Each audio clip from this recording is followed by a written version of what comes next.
Franc-Parler, Honoré Naoum. Bonjour à toutes et à tous, vous êtes sur Radio Cotonou, la 94.3. Mesdames et messieurs, merci de nous rejoindre sur la Dominicale de Vérité Franc-Parler. L'intelligence artificielle et l'éducation, préserver l'autonomie dans un monde automatisé.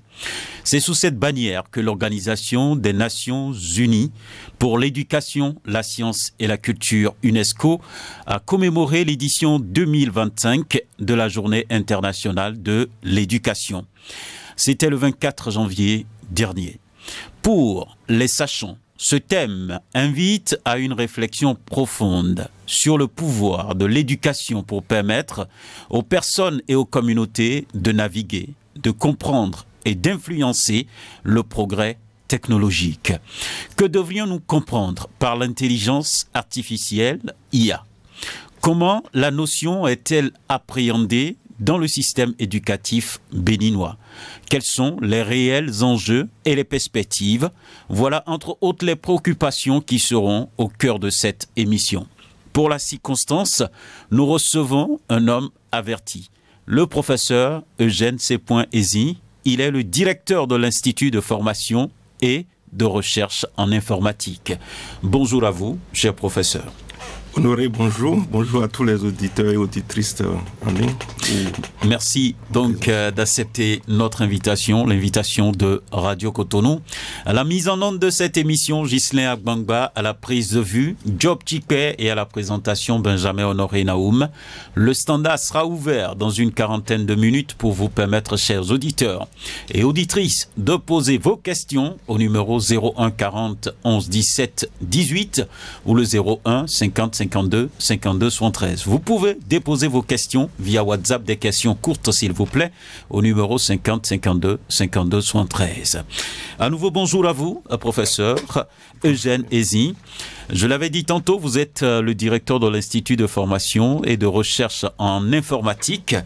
J'ai bien envie d'ajouter que vous êtes professeur d'informatique et d'intelligence artificielle. Vous êtes membre de IEE. Vous aurez le temps de nous dire un mot là-dessus. Chevalier de l'Ordre international des académies du CAMES 2021. Vous êtes vice-champion de l'éducation décerné par DSI Award Bénin 2021. Vous êtes aussi directeur de la meilleure école de formation en informatique, toujours DSI Award Bénin 2022. Je précise aussi que vous êtes directeur de l'Institut de formation et de recherche en informatique et donc beaucoup de titres, expert en e-learning également. À nouveau, je vous dis bonjour. Bonjour. Merci d'accepter l'invitation de Radio Cotonou. Et j'ai bien envie de savoir donc à l'entame de cette émission, comment votre chemin a-t-il croisé celui de l'informatique? Ah, ça, c'est une question intéressante. Oui. En fait, j'ai croisé le chemin de l'IA depuis 2001. D'accord. Et disons que j'avais eu une opportunité d'aller faire des études doctorales en Italie au niveau de Salerno. D'accord. International Institute for Advanced Scientific Studies. En ce moment-là, vous voyez, c'est un peu le début des choses. Personne n'y croyait. Est-ce que D'accord. C'est comme ça que l'aventure a commencé. Et j'y ai pris goût très tôt. Et j'ai fait ma thèse après. Bon, le chemin continue. J'appartiens à plusieurs sociétés à l'international dans le domaine de l'informatique et de l'IA. Voilà un peu quoi. Bref, c'est une aventure merveilleuse avec des difficultés, des joies, tout ça. Ça a été comme ça pour toutes les aventures évidemment. Mais je suis très heureux de constater qu'aujourd'hui, nous sommes très nombreux à s'intéresser à l'intelligence artificielle. Quand je vois les jeunes dans leur dynamique, je suis très heureux parce que l'étincelle qui a commencé à devenir un grand feu, ça c'est important. Donc vous notez de l'engouement? Je note vraiment de l'engouement au niveau des jeunes. Et je vais ajouter, il faut une intelligence artificielle responsable. D'accord. Vous aurez le temps de revenir là-dessus, beaucoup plus en détail au cours de cette émission. Et donc, mais avant même d'aller à l'informatique, est-ce que, bon, parce qu'on rencontre souvent les gens qui disent, bon, pour être donc meilleur en informatique et autres, il faut maîtriser les mathématiques et tout. Vous avez eu quel bac? Oh, j'ai eu le bac ST, disons le bac C en ce moment. Le bac scientifique. Exactement. D'accord. Et à l'université, vous avez fait quoi? Bon, à l'université, j'ai fait la série mathématiques, physique, MP, disons une maîtrise aussi en MP avant de commencer cette aventure. Bref, est-ce que le background mathématique est important? Je dirais oui. Oui, mais c'est pas seulement ça, quoi. Il faut avoir un esprit critique pour avancer dans ce domaine-là. D'accord. Qu'est-ce que vous mettez dans l'esprit critique? Oh, l'esprit critique, je veux simplement dire que il y a des gens qui, en réalité, n'ont pas fait les sciences très dures. D'accord. Mais quand ils apprennent à raisonner, ils comprennent très rapidement certaines choses, de sorte qu'aujourd'hui, on peut aller vers l'IA sans nécessairement être un grand mathématicien de départ. D'accord. Et pour preuve, l'IA s'intéresse dans tous les domaines. Il y a des juristes qui s'intéressent à l'IA, il y a des économistes, bref. L'IA se trouve partout. Donc, le background mathématique, c'est nécessaire, mais ça ne suffit pas pour dire qu'on devient expert en IA aujourd'hui. Il faut être très curieux, c'est ça? Oui, je préfère la curiosité. Je préfère la curiosité parce que quand je vois les jeunes, surtout les enfants aujourd'hui, manipuler certaines applications d'intelligence artificielle, et dans le même temps, leurs parents, entre griffes, n'arrivent pas à le faire, c'est la curiosité qui va jusqu'à ce point en réalité. D'accord. Alors, revenons un peu d'abord sur la célébration même de la journée de l'éducation par l'UNESCO. Vous pensez que c'est important d'organiser chaque année une célébration pour l'éducation? Absolument. C'est extrêmement important parce que, voyez-vous, si je reprends rapidement la citation de Nelson Mandela qui dit « L'éducation est l'arme la plus puissante que vous pouvez utiliser pour changer le monde. » Quel que soit le secteur que vous prenez, s'il n'y a pas l'éducation à la base, nous allons construire une société où nous nous détruisons nous-mêmes. Donc c'est extrêmement important que l'on consacre au moins une journée en faveur de l'éducation. Pas une journée danser, autre chose, mais pour réfléchir et regarder un peu quelles sont les perspectives, comment est-ce que nous nous projetons, comment est-ce que nous analysons les acquis aujourd'hui dans l'éducation et pour que demain soit meilleur. Parce que l'éducation, en fait, si c'est une arme pour changer le monde, si nous décidons de construire un monde où tout le monde se tue, ça dépend de l'éducation que nous avons au départ. Voilà un peu, je trouve cette journée extrêmement importante. Pourquoi pas plusieurs jours dans l'année pour célébrer l'éducation. D'accord. Est-ce que vous avez noté donc cette célébration-là au Bénin, comme cela se doit? Est-ce que vous êtes satisfait de comment l'école est valorisée par les pouvoirs publics de notre pays? Oh, les pouvoirs publics font un grand effort, hein, parce que quand vous regardez même les 3 heures d'enseignement aujourd'hui, il y a de la dynamique partout. Mais est-ce que l'impact attendu, c'est ce que le bas peuple veut? Les gouvernants font tout ce qu'ils peuvent, ça je peux le dire. Et l'éducation, ce n'est pas seulement l'affaire des gouvernants. Et chacun de nous est responsable de cette éducation. Si depuis la maison, les parents ne jouent pas leur rôle, si à l'école, les parents ne jouent pas leur rôle, les enseignants ne jouent pas leur rôle, vous voyez, c'est que l'éducation commence depuis la base. Et ce n'est pas, disons, réservé à des élites, non, pas du tout. Je crois que le pouvoir public fait ce qui lui revient. Mais c'est un secteur qui concerne tout le monde. On doit travailler pour. Et donc, l'UNESCO a choisi, bien entendu, comme thématique cette année, et je l'avais donc évoqué à l'entrée, l'intelligence artificielle et l'éducation, préserver l'autonomie dans un monde automatisé. Et je fais référence aussi à un document que vous avez publié très récemment. C'était donc la conférence inaugurale de la rentrée académique solennelle de 2024-2025 à l'université d'Abomey-Calavi. Et ce document a pour titre « Intelligence artificielle générative dans le système éducatif, opportunités et défis pour le Bénin ». Je vois très bien donc une corrélation entre le thème de l'UNESCO, le thème choisi par l'UNESCO et ce document que vous avez donc élaboré. Et j'aimerais déjà vous demander, c'est quoi l'intelligence artificielle? Parce qu'on entend ça aujourd'hui sur les lèvres, IA, on entend ça. En anglais, on parle de AI. Et donc, je vous écoute sur la question. C'est quoi concrètement? Merci beaucoup. Alors, je ne vais pas utiliser les gros mots de l'informatique pour ça va nous aider beaucoup. Alors, l'intelligence artificielle, qu'est-ce que c'est? Nous avons envie de faire aux machines ce que les humains font. En d'autres termes, les humains réfléchissent, prennent des décisions Oui. Et évidemment, le cerveau humain a des capacités énormes. On a envie de mettre en place des systèmes qui, disons, simulent le cerveau, des systèmes informatiques évidemment, qui simulent le cerveau et produisent des résultats, donnent l'impression de réfléchir et même de réfléchir au-delà de ce que les humains font. Simplement, c'est ça. Alors nous sommes d'accord que c'est l'homme qui est au cœur de tout ça. Même si aujourd'hui nous avons des systèmes informatiques intelligents qui font des choses extraordinaires, reconnaissons que c'est l'homme qui est à la base de tout ça. Ce n'est que ça le démarrage de l'informatique. Comment faire de sorte que l'intelligence humaine soit simulée par des systèmes informatiques en donnant l'impression que ces machines aussi réfléchissent, donnent des résultats parfois qui dépassent les limites humaines. Voilà globalement ce que c'est. Alors quand je vais rentrer dans les détails, c'est que bon, on met en place des données et en fait, à partir de ces données-là, le système réussit à trouver des informations assez pertinentes, apprend à partir de ces données et commence par produire des résultats extraordinaires. Vous allez sur Internet aujourd'hui, oui. Vous trouverez ChatGPT, vous trouverez Google, etc. Vous tapez une requête, comme quoi vous cherchez une information, qu'est-ce qui arrive? C'est parce qu'il y a des millions de données dispersées un peu partout et le système réussit à extraire de ce que vous aviez tapé quelles sont les informations qui répondent à votre préoccupation. Nous sommes d'accord qu'un être humain, si on lui soumet 10 000 documents aujourd'hui, il dit bon, on veut telle information, faire la synthèse. Après ces 10 000 documents, c'est difficile. Mais un ordinateur, grâce au système d'IA, ça se passe très aisément et trop facilement. Voilà globalement ce que cela sert. Oui. Alors, depuis donc qu'on a commencé à parler des nouvelles technologies de l'information et de la communication, on n'entendait pas vraiment cette notion d'intelligence artificielle. Qu'est-ce qui a changé dans le temps pour qu'aujourd'hui, que ce soit cette notion qui est en train de prendre le dessus?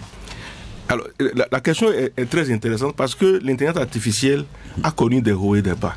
D'accord. C'est-à-dire qu'au départ, quand cela est né, cela a connu, disons, ce qu'on appelle des hivers, des périodes d'hiver. Quand c'est né, au départ, certains n'y croyaient pas. Comme d'habitude, en science, dès qu'une théorie naît, des gens n'y croyaient pas. Et puis, ceux qui y croyaient au début, ils mettaient de l'argent, notamment les grandes firmes. Et par la suite, qu'est-ce qui s'est passé? Les résultats n'étaient pas à la hauteur des premiers financements. Donc, l'intelligence artificielle a connu le premier hiver où, bon, ça ne passait pas, personne n'y croyait. Mais il y a toujours des gens que j'appelle des fous en science qui disent, bon, n'arrêtons pas le mouvement à ce niveau. Ils ont continué, et c'est là où d'autres personnes se sont intéressées pour dire, bien, ce truc que vous faites commence par donner des résultats assez importants, notamment avec les chatbox. Quand vous prenez Elisa, les premiers chatbox que nous avions, au départ, ce n'était pas exactement ça. Quand les gens ont commencé à voir ces premiers résultats, ils disent, bon, mettons encore de l'argent dedans. Et les chutes que l'intelligence artificielle a eues dans son développement, ces chutes étaient dues fondamentalement à la capacité des ordinateurs. Les ordinateurs ne pouvaient pas tenir les premiers programmes qu'on écrivait en ce moment-là. Okay. Bon, ça c'est le deuxième hiver. Quand les gens ont compris qu'il faut investir dedans parce que les résultats sont quand même intéressants, ça a pris un envol. Et l'envol aujourd'hui, personne ne sait quand ça va s'arrêter. D'accord. Personne ne sait parce que, voyez-vous, nous trouvons des résultats extraordinaires à partir des données que nous mettons à la disposition de ces systèmes informatiques. Et ces données-là, on en produit tous les jours. Vous voyez un peu? Et les capacités des ordinateurs aussi deviennent des capacités exponentielles. C'est pourquoi ce mouvement qui a pris son envol, je ne sais pas ce qui va l'arrêter. Mais il y a des réflexions qui sont menées. Il y a mené des réflexions dessus. Ce qui va l'arrêter, c'est quand l'éthique va déserter le quorum de l'intelligence artificielle. En ce moment-là, et je ne souhaite pas que cela arrive, les États vont décider votre affaire d'intelligence artificielle, arrêtez-nous ça parce qu'il manque de l'éthique. C'est pourquoi je préfère... Ça va être un désastre, c'est ça. Je préfère parler tout le temps de l'intelligence artificielle responsable. Parce que si nous sommes d'accord qu'il y a des choses qu'on ne doit pas faire parce qu'on a la capacité de le faire. Et je donne un exemple simple. Allez-y. Est-ce parce que je sais manipuler un drone que j'ai le droit de prendre un drone et de commencer à survoler la ville de Cotonou? Je n'ai pas l'autorisation. Même si j'ai la capacité de le faire, l'éthique ne me permet pas de faire ça. Donc si nous ne sommes pas responsables de l'IA, on va penser que c'est l'IA qui fait des choses, mais ce sont des hommes qui sont derrière. C'est pourquoi l'éducation, c'est la chose la plus importante. Quand les gens sont éduqués, sont bien formés, on ne prendra pas un drone pour commencer à survoler des gens lors d'une cérémonie, par exemple. On doit avoir une autorisation pour cet exercice-là. Voilà un peu ce que je peux dire concernant votre question. D'accord. Quand je vois un peu les détails apportés à l'UNESCO par rapport à cette célébration sur son site internet, il est dit quelque part, je vais lire et vous allez réagir là-dessus, à mesure que les systèmes pilotés par l'informatique et l'intelligence artificielle deviennent plus sophistiqués, les frontières entre l'intention humaine et les actions automatisées s'estompent souvent, ce qui soulève des questions essentielles sur la manière de préserver, de redéfinir et idéalement d'élever l'action humaine à l'ère de l'accélération technologique. Vous en pensez quoi? Oui, c'est vrai. C'est pourquoi je dis que c'est l'homme qui est au centre de tout ça. L'UNESCO fait un travail extraordinaire. J'ai pris part à la première conférence de l'UNESCO quand le mouvement avec l'IA a commencé. C'était à Bengueri. Voyez-vous, l'UNESCO a, disons, le droit de garantir une éducation pour tous. Comme c'est écrit même dans l'un de ces documents. Quand je prends le 4e objectif du développement durable, qui recommande une éducation de qualité pour tous. Alors on ne peut pas vous ne pouvez pas atteindre cet objectif-là si vraiment, nous tous, nous n'intégrons pas l'IA. Parce que l'IA nous permet d'avancer beaucoup plus vite. Et je donne un exemple simple. Imaginez-vous... Avancer beaucoup plus vite ou bien nous abêtir? Non, nous abêtir, c'est pourquoi j'ai dit qu'il faut la responsabilité de chacun de nous. Okay. Il faut la responsabilité de chacun de nous parce que, voyez-vous, un outil, c'est avant tout un instrument qu'on met à votre disposition. D'accord. Comment est-ce que vous l'utilisez? C'est ça surtout le problème qui se pose. Ok. Vous voulez donner un exemple? Je vous laisse évoluer là-dessus. Oui, je vais vous donner un exemple concernant le travail extraordinaire que l'UNESCO fait. Quand je regarde cette première conférence que l'UNESCO a organisée, il y avait un monde incroyable. C'était à Bengueri. Il y avait un monde incroyable. Et je me rends compte que les différents panels qui étaient installés à ce niveau, on avait abordé plusieurs thématiques. Okay. Et cette première conférence-là, ensuite il y a eu une autre conférence en Chine, l'UNESCO a jeté de grandes bases. Mais l'UNESCO, en fait, regardons l'UNESCO comme un organe à un haut niveau. Ce sont les pays maintenant qui doivent mettre en œuvre ces stratégies, ces démembrements que l'UNESCO propose. Malheureusement, tous les pays ne vont pas à cette même vitesse parce que l'intelligence artificielle a besoin d'un financement important. La formation des jeunes, des expérimentations, des équipements qu'il faut, etc. Donc, si nous voulons atteindre un large public avec l'intelligence artificielle, il n'y a rien à faire. Les États doivent davantage jouer leur rôle dans ce secteur. Mais je maintiens, il faut une intelligence artificielle responsable. S'il n'y a pas la responsabilité dedans, nous sommes là à creuser des tombes et nous allons rentrer tous dedans un jour et ce n'est pas bon. Vous pensez que l'UNESCO a peur? L'UNESCO n'a pas du tout peur, au contraire. L'UNESCO jette des garde-fous. Parce que, voyez-vous, si vous voulez marcher sur un pont, les yeux bandés, et s'il n'y a pas de garde-fou, c'est facile de tomber dans l'eau. L'UNESCO juste nous indique, attention, c'est bon d'y aller, prenons garde, il y a de très belles choses dedans, mais attention. C'est fondamentalement ce que l'UNESCO dit. Quand je prends les enseignants que nous avons aujourd'hui, au plan africain même, je me limite au Bénin. Et il y a beaucoup d'enseignants qui ne savent pas quelles sont les ressources nécessaires à mettre à disposition de leurs apprenants pour tirer le meilleur parti. Vous posez une question apparemment difficile pour les apprenants, en un rien de temps, ils prennent le ChatGPT, ils vous donnent la bonne réponse. D'accord. Est-ce que c'est une bonne chose? C'est une mauvaise chose? Moi, je dis, on ne doit pas interdire l'utilisation de ces outils aux apprenants. Au contraire, parce que les résultats que produisent ces outils informatiques-là, c'est vous qui êtes responsable. Et nous ne devons pas, disons, annuler notre responsabilité et dire, bon, parce que Google, parce que ChatGPT a produit tel résultat, je prends intégralement, je code. Tenez-vous tranquille, hein, si des gens avaient abondamment enrichi le web en disant que Cotonou est la capitale du Bénin, le jour où vous allez interroger ChatGPT, il vous répondra de la même façon que Cotonou est la capitale du Bénin. Alors que c'est faux. Ça veut dire que c'est ce que nous lui donnons comme information qu'il essaiera d'en extraire pour dire voici la réponse à votre préoccupation. Donc nous sommes tous responsables de ces technologies. Si je parlais de peur, c'est à cause d'une expression ou d'une phrase que j'ai captée toujours sur le site de l'UNESCO qui dit « En cette journée internationale de l'éducation, l'UNESCO invite la communauté internationale à œuvrer à travers l'éducation à une symbiose symbiose durable entre action humaine et technologique. Elle rappelle que toute paix durable commence par l'éducation. Oui, c'est vrai. Et ça rejoint ce que j'ai développé tout à l'heure. Oui. Est-ce que tout ce que la technologie, l'intelligence artificielle nous offre, nous devons en prendre, les considérer sans y mettre notre réflexion? La réponse est non. La réponse est non. Et c'est là où vous allez trouver plein de choses sur Internet. Hein. Vous allez voir par exemple le pape dans une tenue qu'il n'a jamais portée. Vous allez voir le président Macron en train de laver la main dans une boue. Voilà des images non réelles que l'intelligence artificielle produit, que l'intelligence artificielle génère. Alors, quand vous ne prenez pas garde pour dire attention, cette affaire-là c'est faux. Alors, l'autre chose c'est que ceux qui produisent ces images-là, quel est l'objectif qu'ils visent? Est-ce que ce n'est pas de la désinformation? Est-ce que c'est pourquoi je dis, si cela était responsable, mais je n'ai jamais vu le président Macron en train de laver les mains dans une boue. Je produis une image de ce genre et je me mets à diffuser ça à grande échelle. Ça veut dire que je fais de l'intoxication. Il y a des discours qui sont tronqués aujourd'hui par l'intelligence artificielle. Absolument, parce que l'homme le veut. Parce que l'homme le veut. Si l'homme ne veut pas que ces discours soient tronqués, ces discours seront vraiment, vraiment officiels.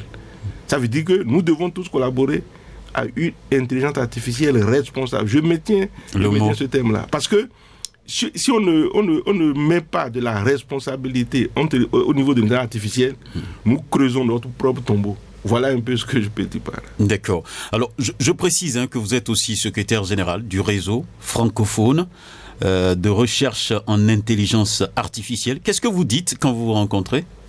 Quand on se voit, nous parlons d'intelligence artificielle, notamment... Parce que ça n'a pas de frontière, cette affaire. Non, ça n'a pas de frontière. Ça n'a pas de frontière.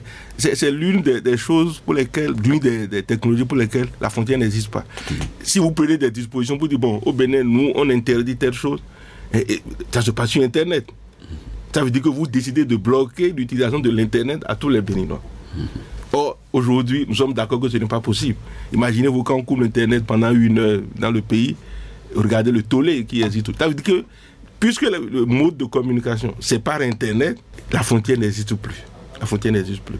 Mais ça ne veut pas dire que, parce qu'il n'y a pas de frontière, que chacun va faire n'importe quoi. C'est surtout ça. Comment vous arrivez donc à appréhender vous-même l'intelligence artificielle dans le système éducatif béninois? Oui. Alors, au niveau du système éducatif béninois, je peux dire qu'il y a des choses extraordinaires qui se font. Et je prendrai par exemple l'Institut dont j'ai la charge. Oui. Nous avons des formations de l'intelligence artificielle au niveau licence déjà, les bacheliers qui arrivent, on leur donne cette possibilité-là. Et vous allez remarquer qu'en fait, c'est une initiative que nous avons prise dans cet institut-là, de façon courageuse. Parce que l'intelligence artificielle est connue au niveau de master dans plusieurs autres pays. Moi, je me suis dit, écoutez, pourquoi faire croire que c'est une technologie, c'est une science qu'il faut enseigner après une licence? À ceux qui veulent, dis-moi, écoutez, commençons cela avec les jeunes. Bon, l'État a donné son approbation et à la fin de cette année, dans le mois de juillet, on aura une première promotion de spécialistes en intelligence artificielle au niveau licence. Au niveau master, c'est évident, les formations se déroulent. CMCT aussi fait un travail extraordinaire, Ichero, le ministère du numérique aussi pousse dans ce secteur. Bref, Epitech aussi, l'IMSP, bref. Il y a un écosystème important qui se crée au niveau de l'intelligence artificielle parce qu'il faut banaliser tout cela à nos jeunes qui sont très dynamiques, ça je vous l'assure, ils sont très dynamiques à découvrir de nouvelles technologies, à aller plus loin. Mais dans tout ça, ce que je veux, la responsabilité. Il ne faut pas que nous nous laissons aller, et, disons, à produire des choses dont la responsabilité nous incombe. Voilà un peu ça. Et il y a des pays dans lesquels il y a quand même des chartes de responsabilité qu'on signe. Quand vous engagez dans la recherche, on vous demande, attention, vous devez signer un document qui montre que vous allez obtenir qu'un résultat et ne sera pas pour nuire aux gens, pour faire des choses bizarres. Et je crois, nous enseignons tout cela aux apprenants pour qu'ils comprennent que c'est vrai, ils ont des têtes assez riches en termes de connaissances, mais attention, vous avez des limites dans ce que vous produisez comme résultat. Vous ne pouvez pas, par exemple, diffuser des données de quelqu'un et dire, bon, on s'en fout, c'est pas possible. Il doit y avoir des lois pour sanctionner ces comportements. Et le code du numérique précise plein de choses qu'il faudrait aussi faire vulgariser pour que les gens ne fassent pas n'importe quoi sur Internet. D'accord. Si on doit parler en termes de pépinière chez vous, au niveau de l'Institut, parce que vous formez déjà les gens au niveau licence, ils sont au nombre de combien? Au niveau licence, ils sont environ 70 qui vont finir. Mais j'avoue que chaque année, l'engouement est trop élevé. Sauf que nous ne pouvons pas prendre tout le monde. L'Institut a une capacité très très limitée. On ne peut pas prendre tout le monde. Et quand je vois au niveau de maths, l'engouement aussi, ils sont très nombreux. Mais on ne peut pas prendre tout le monde, évidemment. Mais il y a de ces écoles privées aussi qui se lancent dedans. Moi, je suis heureux de constater que beaucoup comprennent aujourd'hui qu'aller vers l'IA, c'est une chose intéressante. Mais ajoutons la responsabilité tout le temps. Je maintiens ça parce que si on n'a pas une IA responsable, nous allons créer un tombeau pour nous-mêmes. À quoi cela sert? Ça ne sert à rien de se tuer. D'accord. Oui. Alors, est-ce qu'on peut aujourd'hui prendre la décision de se faire former uniquement dans l'intelligence artificielle? Ou bien il faut compléter donc par d'autres formations? Lorsqu'on dit intelligence artificielle, une formation rien que l'IA, ça c'est peut-être mal dit. C'est qu'il y a plusieurs autres disciplines scientifiques qui contribuent à cette dénomination formation d'intelligence artificielle. Vous devez connaître un peu les statistiques. Vous devez connaître un peu l'algèbre, etc. Vous devez connaître le langage de programmation. Voyez-vous, c'est plusieurs éléments qui contribuent à votre formation pour devenir, disons, quelqu'un qui a un diplôme en intelligence artificielle. Il n'y a pas un cours qui s'intitule IA et qui n'a pas de corrélation avec les autres. Voilà un peu ce que c'est. Mais la finalité, vous avez une compétence en intelligence artificielle. D'accord. Est-ce qu'on a les gens vraiment pointus déjà sur le marché? Oui, nous avons des gens pointus sur le marché. Nous en avons. Et puis bon, la plupart d'entre eux continuent leur parcours ailleurs. On en a sur le marché parce qu'aujourd'hui, c'est un marché très demandeur. Très demandeur avec des compétences assez pointues. Et quand on découvre des gens qui ont ces compétences-là, bon, nos collègues de l'autre côté ou les pays de l'autre côté les récupèrent. Et d'autres sont au service du Bénin qu'il faudrait aussi encourager et maintenir. Voilà un peu quoi. D'accord. Alors aujourd'hui, si je fais une formation du genre en intelligence artificielle et autres, je veux faire quoi sur le marché béninois concrètement? Je ne veux pas parler de l'étranger, je veux parler parce que au finish, un parent qui envoie son enfant à l'école, qui a donc investi dans sa formation, c'est qu'à la fin, il faut qu'il trouve un emploi. Est-ce qu'aujourd'hui, il y a suffisamment d'offres sur le marché concernant donc ce volet-là? Alors, en termes d'offres sur le marché béninois, j'avoue qu'il n'y en a pas beaucoup. Pourquoi? Moi, dans mes réflexions, je dis que ne pensez pas que vous êtes formé rien que pour travailler pour le Bénin, mais vous travaillez à l'international. Je chante ça tout le temps dans la tête de nos apprenants. Vous êtes formé, ne regardez pas uniquement le Bénin. Si les possibilités sont là, vous les saisissez, mais s'il y en a à l'intérieur aussi, rentrez dans la compétition et vous allez gagner. Je prends par exemple le domaine de l'assurance.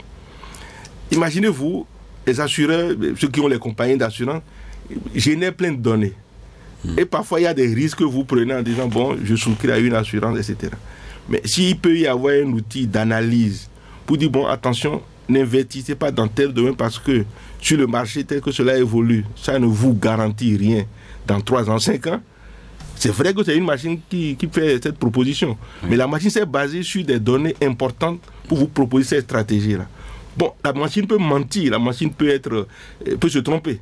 Mais si vous croyez, disons, à 80%, 90%, et que vous voyez que les décisions antérieures prises par la machine sont des décisions assez justifiées, qui ont produit des résultats, on peut prendre le risque et y aller constater que, attention, si j'investis dans tel domaine-là, tel que la solution est proposée, je vais gagner gros après. Je prends le domaine, j'ai pris l'assurance, je peux prendre le domaine de la santé aussi. Je travaille sur un projet avec les spécialistes de santé. Imaginez-vous, vous avez des données médicales, etc. Et puis vous vous rendez compte que telle pathologie évolue là, et la population du Bénin souffre de temps et que vous avez trouvé une solution avec une intelligence artificielle pour apporter une solution. Et ça veut dire que désormais, le Bénin est responsable de cette solution-là pour prédire parfois certaines maladies qui peut-être vont nous surprendre sans savoir quelles sont les causes. Voilà, il y a tellement de secteurs dans lesquels l'IA intervient.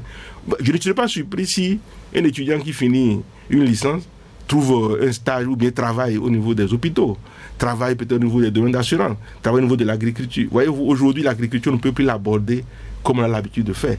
On fait l'agriculture au sol aujourd'hui. On fait l'agriculture même quand il n'y a pas de l'eau. Il y a des façons pour arroser des plantes de sorte que la plante ne prendra que l'eau nécessaire, pas du surplus. Dès que vous faites l'arrosage, vous lancez le processus, la plante ne recevra que l'eau qui lui convient et pas plus. Et ça, vous n'avez même pas besoin d'être sur le terrain, vous pouvez être dans votre lit et commander tout ça. Exactement, vous pouvez commander tout ça. Bon, les gens vont souvent dire, bon, est-ce qu'on ne crée pas disons, du chômage, etc. Moi, je réponds à cette question en disant que le chômage a toujours existé. Le chômage a toujours existé. C'est pas pour ça qu'il faut gonfler. Non, et existera toujours. Mais l'intelligence artificielle n'est pas venue pour gonfler le chômage. Il y a de nouveaux métiers qui se créent. D'accord. Il y a beaucoup d'autres métiers qui se créent. Voilà un peu. En fait, c'est la vie qui est comme ça. Il y a des gens qui sont pour, des gens qui sont contre. Mais on se rendra compte que l'intelligence artificielle, c'est le compagnon adapté pour l'homme. Mais c'est l'homme qui prend des décisions et non la machine en définitive, quoi. Voilà. Vous reconnaissez qu'il n'y a pas suffisamment d'offres sur le marché, mais l'idéal quand même, c'est de continuer la formation des étudiants dans ce domaine-là pour avoir des capacités réelles sur le terrain. Est-ce que vous vous limitez seulement à ça ou bien au niveau de l'Institut, vous cherchez donc à faire comprendre aux entreprises, aux secteurs qui existent dans notre pays, la responsabilité de réserver peut-être, comment dirais-je, une direction ou une session pour l'intelligence artificielle dans leurs entreprises. Est-ce que vous faites la communication dans ce sens-là? Oui, on en fait, Honoré. Oui. Je donne un exemple très simple. Hein. On a réuni en décembre dernier, je crois, des entrepreneurs. Ils étaient plus de la soixantaine qu'on a invités parce que nous avons des collaborations avec elles. Et nous avions dénommé l'atelier « Les entreprises à l'école ». Concrètement, qu'est-ce que c'est?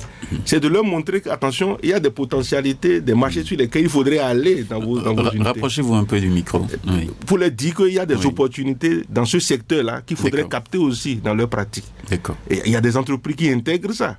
Et nous sommes prêts en envoyant des gens pour les accompagner. Voyez-vous, c'est une opportunité où les entreprises vont élargir leur domaine d'action.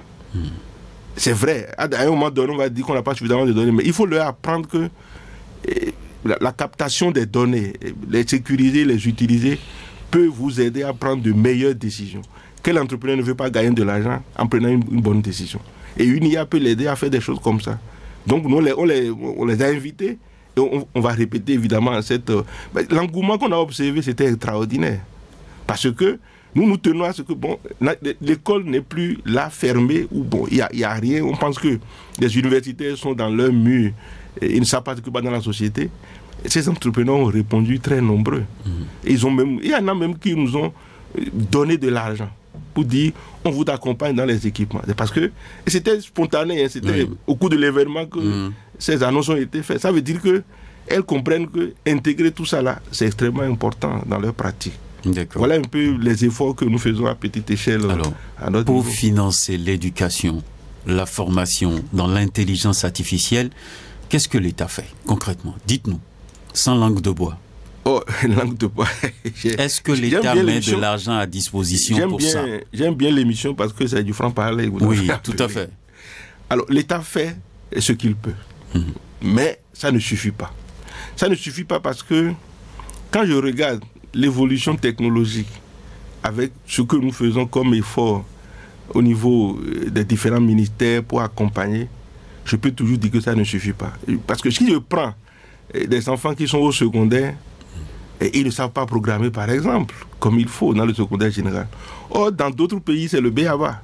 Il faut offrir des outils aux apprenants pour y aller. Quand je prends juste le Rwanda, le Rwanda est souvent cité parce que des jeunes enfants ont à disposition des salles numériques avec des ordinateurs pour faire de très bonnes choses. Et tenez-vous tranquille, des sociétés, les GAFAM les récupèrent pour qu'ils continuent ailleurs. Donc, un investissement important est nécessaire dans le domaine de l'éducation, notamment dans le domaine de l'intelligence artificielle. Parce que dès que vous abordez l'intelligence artificielle, soyez rassurés que vous abordez plusieurs autres disciplines scientifiques. Il y a la statistique, il y a la probabilité, il y a l'algèbre, il y a beaucoup d'autres matières qui contribuent à former un homme en intelligence artificielle. L'État fait ce qu'il peut, mais comme tout le monde, ce n'est pas encore suffisant. D'accord. Si vous devez, par exemple, je vais aller de façon pointue, ne soyez pas gênés du tout, c'est l'émission Franc-Parler. Si vous devez, par exemple, former au cours d'une année académique 100, par exemple, étudiants dans l'intelligence artificielle, ça peut coûter combien, de façon approximative? Alors, c'est une question de colle, mais je vais vous dire rapidement ce que c'est. Oui. Je n'ai pas envie de dire, c'est 1 million, 2 millions, 3 millions. Ça ne m'intéresse pas. D'accord. Si nous mettons en place tous les équipements qu'il faut, quand je dis équipement, ce n'est pas les apprenants. Si on donne des ordinateurs aux apprenants, on a un environnement numérique correct. Des ordinateurs appropriés. C'est pas les pacotis, là. Bon, voyez-vous, je ne sais pas ce que vous appelez pacotis. Oui. Costaud, en tout cas. Bon. Parce que vous l'aviez dit, il faut une certaine capacité pour l'ordinateur pour tenir dans la programmation et tout ça de l'intelligence artificielle. Je suis d'accord avec tout ça. Mais si on a un serveur qui a une capacité extraordinaire et que les terminaux viennent se connecter à ça, aujourd'hui, chacun n'est pas tenu d'avoir un ordinateur tel que tu l'as dit, costaud. Non. D'accord. C'est-à-dire que si vous avez un serveur costaud, et tout le monde est connecté dessus à faire des choses, ça passe aussi. Ok, d'accord. Et aujourd'hui, on a certains calculateurs au niveau du pays par rapport à cet exercice-là. Si on crée un environnement favorable aux apprenants, je vous assure que on va remarquer le décollage de ce secteur de façon exponentielle en un rien de temps. Parce que c'est un secteur qui ne nécessite pas des investissements trop lourds. Non, pas du tout. C'est la réflexion de l'homme. C'est la réflexion de l'homme. Et c'est là où je dis... on va se baser sur leur capacité de réflexion, leur capacité d'analyse et bâtir avec eux de l'intelligence artificielle responsable. Et là, on va impacter, je dis bien, tous les secteurs. Il n'y a pas un secteur qui soit épargné par les impacts de l'intelligence artificielle. Vous prenez n'importe quel secteur, je vais vous dire que voici l'impact que cela a sur ce secteur-là. Ça veut dire que tout le monde est gagnant. Prenons l'exemple des médias. Vous êtes à la radio ici. Très bien. Je prends l'exemple des médias. Oui. Alors, quand vous utilisez le ChatGPT, qu'est-ce que vous trouvez dedans? Je peux demander le résumé de cette émission que nous suivons là. Si on finit, on peut demander le résumé. ChatGPT, il va vous donner un résumé. Alors, il vous propose un résumé, bien sûr. Mais c'est vous, Honoré Naoum, qui allez, disons, lire et voir, bon, est-ce que c'est cohérent par rapport à ce que vous dites? Je vous assure que c'est plus rapide que tu dois te mettre à faire la réflexion du début jusqu'à la fin. Voilà. Est-ce que vous ne gagnez pas en tant que journaliste en utilisant cela? Je crois que oui. Parce que ça veut dire dans mon métier, quand même, le temps a son importance. Exactement. Oui. Ça veut dire que vous allez comprendre que cet outil-là vient à mon secours pour aller plus vite. Et dès qu'on va plus vite, c'est qu'on a le temps pour faire autre chose. Ça veut dire qu'il y a une planification. C'est des outils qui nous aident. Ça, là, je répète, l'IA n'est pas là pour dire, bon, je tue l'homme. Non, non, non. C'est des compagnons. Et nous devons rendre ces compagnons-là responsables. D'accord. Alors, si je dois vous poser la question maintenant, de savoir, aujourd'hui pour vous, quels sont les enjeux? Alors, il y a plusieurs enjeux. Il y a des enjeux économiques, évidemment, au niveau de l'IA, parce que quand vous prenez des sociétés comme les GAFAM, c'est Google, Apple, Facebook, Amazon, Microsoft, c'est des gens qui mettent beaucoup d'argent dedans, et ils captent des jeunes, et ces jeunes-là trouvent des solutions, etc. Parce qu'eux aussi, ils gagnent beaucoup. Bien sûr.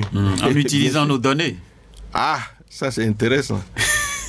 Ces sociétés-là utilisent les données. Parce qu'en fait, l'IA n'utilise que les données. Voilà. Il n'y a pas autre chose. Il n'y a pas autre chose.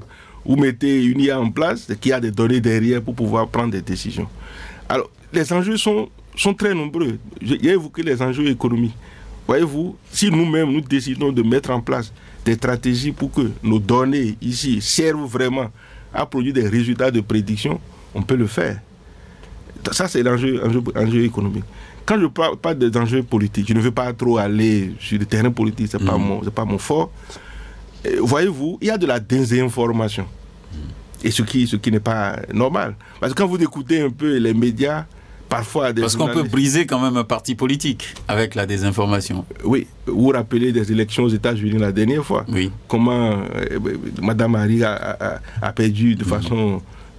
Bon, c'est pas que je la supporte, mais elle avait un projet quand même assez intéressant. C'est ça. Mais avec une IA, les autres aussi ont réussi à supplanter. Déstabiliser ce plan. Mais c'est des choses qui arrivent. Des choses qui arrivent. Sur le plan politique, voilà un peu. Est-ce que nous communiquons de façon efficace sur ce qui se fait? Or, une IA peut nous aider à mieux faire. Les fake news, tout ce que nous voyons là. Et quand vous prenez un résultat sur Internet, première des choses à faire, à mon avis, lisez, allez fouiller d'autres sources pour s'assurer que c'est correct.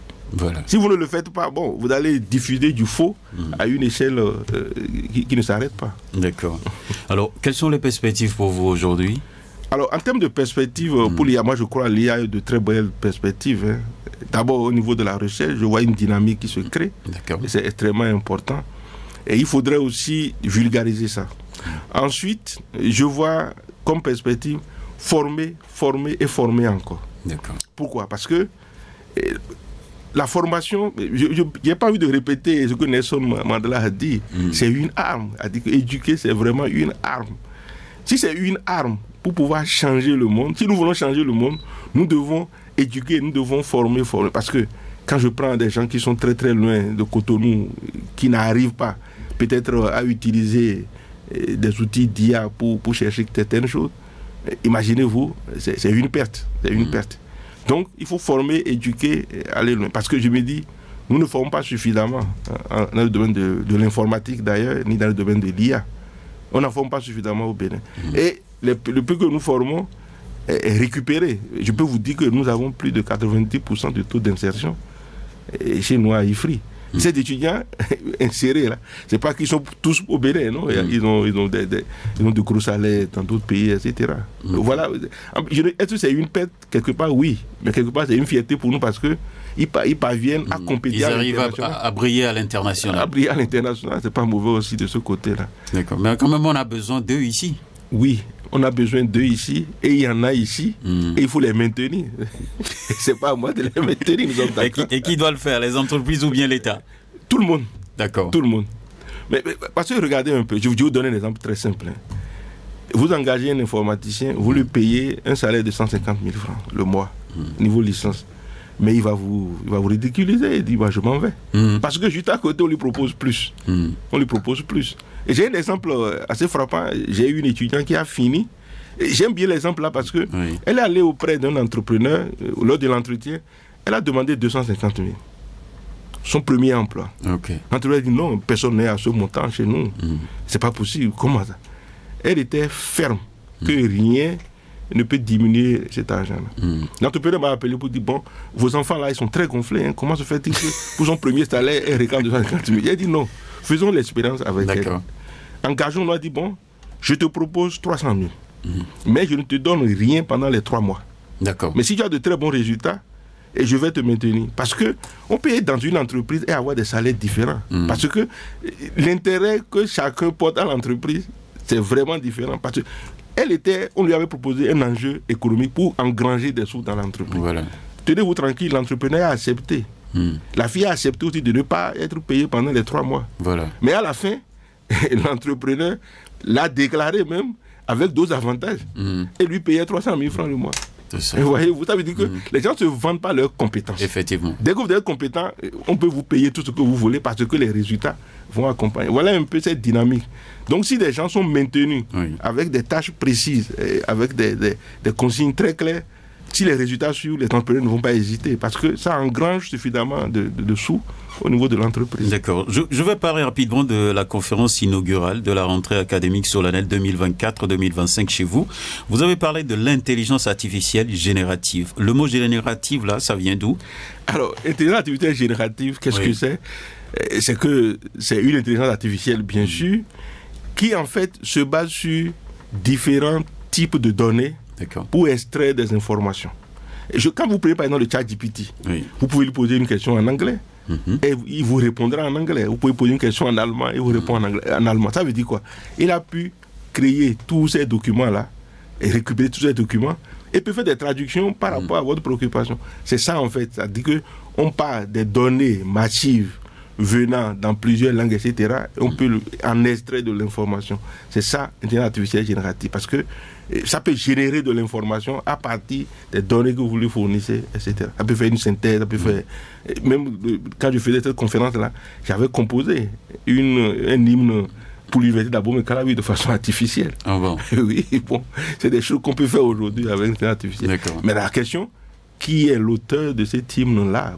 C'est là où la responsabilité rentre dedans. C'est ça. Ça, c'est des problèmes à un niveau plus élevé. Le jour-là, vous avez dit quoi concrètement aux participants? Alors, moi, j'ai encouragé les enseignants à y aller de façon courageuse, parce que beaucoup ont peur de l'IA. Quand on entend l'IA, on a l'impression que bon, voilà une arme qui arrive pour nous détruire. Je les ai encouragés à y aller. J'ai montré quels sont les défis et quelles sont les opportunités qui se trouvent. Et surtout, dans le cas du Bénin, comment nous pouvons les intégrer à nos pratiques. Voilà un peu ce que j'ai partagé avec eux. J'ai montré des outils qui peuvent être utiles pour eux, que ce soit pour les apprenants, que ce soit pour les enseignants, tout le monde. Bref, chacun avait trouvé son compte après s'être exposé parce que Bref, beaucoup de personnes m'ont contacté, on a initié des pistes de recherche, l'IA générative, tout ça aussi avec d'autres. D'accord. Voilà un peu. Merci beaucoup à vous. Et donc, pour l'instant, nous allons donner la parole à nos auditeurs qui sont à l'écoute. Ils vont pouvoir donc poser des questions et vous allez répondre après leurs interventions. Le premier intervenant va le prendre. Bonjour. Bonjour, monsieur Honoré Naoum. Votre nom? Idrissou Liamidi Koumayon. D'accord. Vous allez d'abord arrêter votre pause récepteur, s'il vous plaît. D'accord, c'est compris. D'accord. C'est bon? Oui. Nous vous écoutons. Bonjour, monsieur l'invité. Bonjour, monsieur Liamidi. L'informatique est aperçue au développement. Est-ce que c'est contrôlé au Bénin? Aujourd'hui, les parents achètent des ordinateurs à leurs enfants. Cher. On paye l'université aussi cher. Donc, quelqu'un qui vend du charbon ne peut pas envoyer un enfant à l'université. Pourquoi ce système-là? On ne peut pas diminuer l'inscription, on ne peut pas. L'État ne peut pas accompagner la commande des ordinateurs et un champ très vaste. Je dis l'informatique est un champ très vaste d'application, recherche scientifique. Est-ce qu'il y a un contrôle rapide de l'industrie, des entreprises, opérations scientifiques, recherche opérationnelle liées à l'enseignement sûr et contrôlé? Est-ce qu'il existe du moins une documentation de production via banque d'information individuelle? La CNIN, l'ancien OCRC, qui est le seul service qui prend les plaintes, d'ailleurs qui n'est pas efficace. Le seul service qui doit être décentralisé pour répondre à la demande des plaignants. Qu'en dites-vous sur les pirates de l'Internet et détourneurs de fonds d'autrui sur les réseaux? Parce qu'aujourd'hui, ça ne va pas. Quand on envoie de l'argent à quelqu'un et que l'argent va échouer sur le numéro d'autrui, on appelle la personne, retourne-nous les 1 500 000, retourne-nous les 600 000 qu'on t'a envoyés. Il dit que c'est son argent. Normalement, MTN doit être associé, puisque MTN a un service de contrôle. Vous n'allez pas donc citer des noms des réseaux sur la radio, je vous en prie. Oui, je redis alors. D'accord.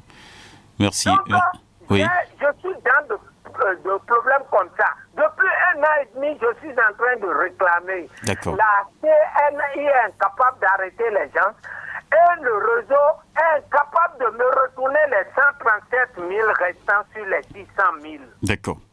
Merci beaucoup à vous, Liamidi Koumayon, pour votre passage. On va poursuivre avec un autre. Bonjour. Monsieur le journaliste, bonjour. Bonjour, votre nom? Sébastien Nyorosso est mon nom. Nous vous écoutons. Je salue votre invité. D'accord. Et ma première préoccupation est de demander est-ce que nous ne sommes pas en retard en Afrique et plus particulièrement dans mon pays, le Bénin, avec l'utilisation de l'intelligence artificielle. Et depuis, on ne voit rien de mode made in Bénin dans ce domaine. Et on va dire que ce sont les Béninois qui ont fabriqué ceci et qui ont développé cet appareil dans les domaines. Ma deuxième préoccupation, nous avons bel et bien un ministère qui s'occupe du domaine du numérique, des informations et ainsi de suite. est-ce que vous, en tant que technicien, professeur et spécialiste de l'informatique, comment vous voyez le travail que fait le ministère dans ce sens? Parce que le ministère est bien dénominé. Est-ce qu'on vous appelle, on vous consulte? Est-ce que vous avez un creuset des informaticiens et qui font quelque chose ou bien qui proposent quelque chose au gouvernement pour avantager tout ce que nous faisons au Bénin? Parce que nul ne peut s'en passer maintenant du numérique, de l'informatique. Donc c'est très urgent et indispensable, ou bien indispensable, je vais dire indispensable pour nous. On ne peut pas s'en passer maintenant. Est-ce que vous, on vous consulte? Est-ce que vous êtes en train de faire quelque chose pour aider l'État dans ce sens? Voilà mes préoccupations pour ce matin. Monsieur Honoré Benjamin Nao. Merci. Merci beaucoup. Bonne émission à vous. Voilà. Merci à vous, Sébastien Rossou. Quelqu'un est là, on va le prendre. Bonjour. Bonjour. Bonjour. Oui, bonjour, je m'appelle Simon Lassès-Colonie. D'accord, nous vous écoutons. Intelligence artificielle, d'accord. Mais quel est le niveau qu'on doit obtenir, qu'on doit avoir avant d'y aller efficacement? Car vous avez affirmé qu'il faut la statistique, les mathématiques et autres. Deuxième question. N'a-t-il pas au Bénin une école pour former ou donner un diplôme conséquent? Sinon, on peut nous orienter en Afrique ou dans le monde. Voilà ma préoccupation, je vous remercie. D'accord. Merci beaucoup à vous. On va poursuivre donc avec un autre intervenant. Quelqu'un d'autre au bout du fil? On va le prendre. Bonjour. Vous allez arrêter votre pause radio, s'il vous plaît. Bonjour, monsieur Naoum. Oui. Bonjour, votre nom? Monsieur Bernardin Fabi. D'accord, nous vous écoutons. Ok. Je salue votre invité. Oui. Bon, j'aimerais demander par rapport aux écoles privées qui forment les enfants en informatique, est-ce que vous avez un œil attentif dans ces écoles-là? Et de deux, parce que quand les enfants rentrent là, et que vous leur achetez des portatifs, ce n'est que ça. Ils n'apprennent plus les risques. Donc, vous allez rentrer dans ce domaine-là pour nous aider. Et de deux, et par rapport aux enfants appelés Gaïman qui ont été arrêtés, aujourd'hui, l'État dit qu'il va leur donner des formations dans ces centres pénitentiaires. Est-ce que ce n'est pas bon pour ces enfants-là d'avoir des formations dans ce domaine-là, dans leur prison, pour qu'ils puissent aider le pays après? Parce que je suis en train de penser à ce qu'ils peuvent faire là-bas. Parce que c'est une dette pour la nation. Donc si l'État peut nous aider à s'occuper de ces enfants-là qui sont dans les prisons par rapport à leur formation pour servir le pays après, ils doivent les utiliser pour l'État. Donc, ce sont mes préoccupations aujourd'hui. D'accord. Merci beaucoup à vous. Oui, nous allons donc poursuivre. Il y a d'autres, bien entendu, qui ont déposé donc les préoccupations sur WhatsApp qu'on aura le temps de lire tout à l'heure au cours de l'émission lors des réponses. Quelqu'un est là? D'accord. Donc, nous allons pour l'instant revenir sur ce plateau avec vous, professeur Ezi. Vous avez suivi un tant soit peu donc les intervenants. Il y a M. Liamidou Koumayon qui pose la question: est-ce que le secteur de l'informatique est-il contrôlé au Bénin? Merci beaucoup. Merci à tous les auditeurs, tous ceux qui ont posé des questions. Je dirais oui, parce qu'on connaît les secteurs dans lesquels l'informatique intervient. Le contrôle dont il parle, parce qu'il a évoqué, disons, la responsabilité des parents, pour moi, est une chose importante. Il ne suffit pas, et là je le dis à tous les parents, il ne suffit pas qu'un enfant vous dise j'ai besoin d'un ordinateur de capacité très élevée, etc., qu'il faut carrément lui acheter ça. Non, c'est pas. Demander des conseils à leurs enseignants, etc., pour savoir qu'est-ce qu'il lui faut au niveau où il se trouve. Voyez-vous, nous parents aussi, nous n'avons pas le contrôle véritable sur nos enfants. Parce que vous pouvez installer des systèmes et savoir ce que votre enfant fait. Ils sont plus intelligents que nous. Non, ils ne sont pas plus intelligents que nous. Ils ne sont pas plus intelligents que nous. Je donne un exemple très simple. Moi, mes parents n'ont pas été à l'école. Ils sont plus éclairés. Vous préférez ça? Non, aucun des deux. Aucun des deux. C'est-à-dire que nous avons l'obligation, même instruit ou non, d'avoir un regard bienveillant sur nos enfants. Voilà. Parce que si nous ne veillons pas sur ces enfants dans tout ce qu'ils font, alors nous leur laissons la liberté entre griffes non contrôlées. Parce que je suis sûr, il y a certains parents qui ne savent même pas ce que les enfants sont en train de faire, par exemple. Ce qui n'est pas normal. L'intelligence artificielle, en fait, ou bien mieux l'informatique, ne pensons pas que c'est des choses venues d'ailleurs, qui sont venues carrément bouleverser notre habitude. Non. Nous devons les prendre comme compagnons. Et tout le monde n'est pas tenu de faire une intelligence artificielle. Il y a d'autres secteurs dans lesquels ça bouge beaucoup aussi. Quand je prends le génie logiciel, sécurité informatique, c'est vrai que l'IA intervient à des moments donnés dans ces secteurs-là, mais c'est de véritables secteurs aussi, on peut essayer. Alors, concernant le piratage sur Internet, voyez-vous, je parle de la responsabilité. J'insiste là-dessus. Ceux qui s'adonnent à ce jeu-là, avant tout, est-ce que c'est responsable? La réponse est non. Alors, il a évoqué des gens qui sont en prison, etc. Oui, j'aimerais bien recommander aux auditeurs de taper sur Internet le livre « Libres enfants de Sommerhill ». Libres enfants de Sommerhill. Dans ce livre-là, il y a une expérience extraordinaire qui a été faite. Des enfants qualifiés de récalcitrants, qualifiés de voyous, tout ce que vous pouvez imaginer comme qualificatif, on les a réunis, on les a formés et ils sont devenus des experts dans des domaines pointus. Il y en a qui sont devenus des pilotes d'avion. Dans des secteurs pointus, on les a retrouvés après. Ça veut dire quoi? Nous pouvons partir de ce que nous appelons mauvais et faire de ces gens-là des personnes vraiment responsables dans le futur. Ça veut dire qu'il y a une façon de voir les choses. Moi, je dis toujours, nous n'avons pas intérêt à dire nous sanctionnons, nous faisons ceci, mais essayons de promouvoir ceux qui font le bien. Si ceux qui réussissent, on essaie de les promouvoir, le mal va disparaître petit à petit. Mais quand on met l'accent sur le mal davantage se gonfle et davantage se propage. Si on peut aussi faire l'effort de promouvoir le bien, et pourquoi pas? Mais si Roger Naoun fait bien, Honoré Naoun fait bien son travail de journaliste, pourquoi ne pas les promouvoir pour que ceux qui sont en train de chercher de l'argent de gauche à droite en diffusant de fausses informations comprennent que, attention, si je fais bien, il y a de la récompense derrière aussi. Essayons de promouvoir le bien. Moi, c'est ma philosophie. Pour tuer le mal. Pour tuer le mal, c'est mon approche. Alors, donc, il y a aussi une question concernant quelqu'un qui veut suivre l'intelligence artificielle.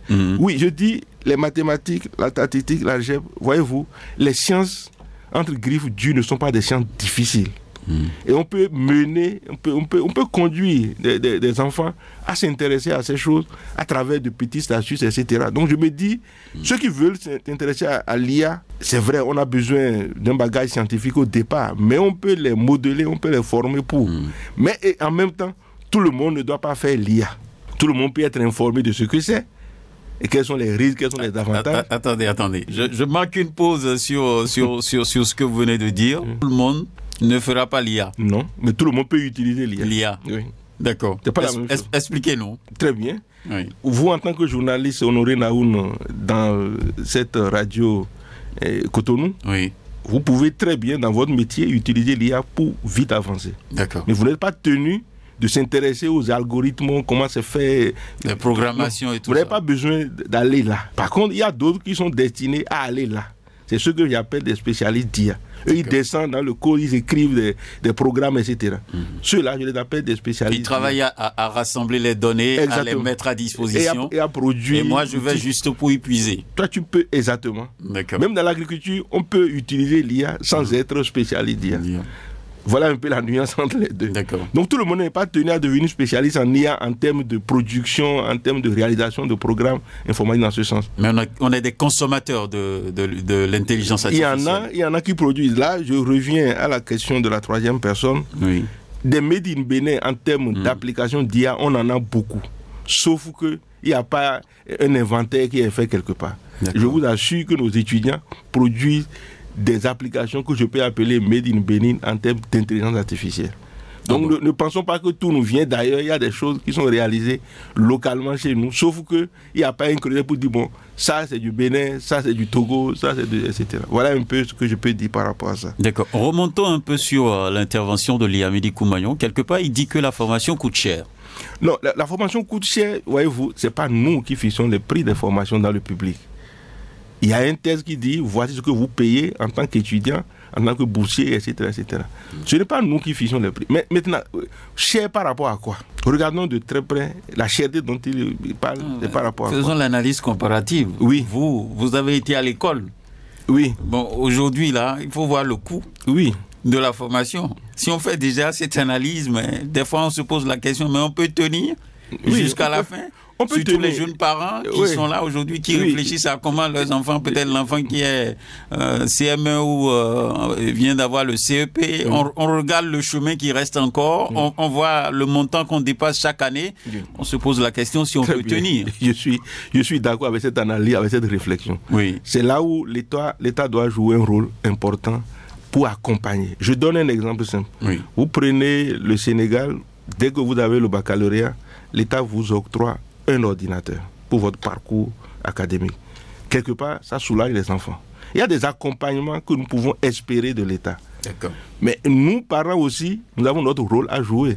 Les frais de formation dans le public, ce n'est pas à chaque école qui décide. Non, il y a un document qui précise, quand vous êtes dans telle école, voici le montant à payer, c'est uniformisé.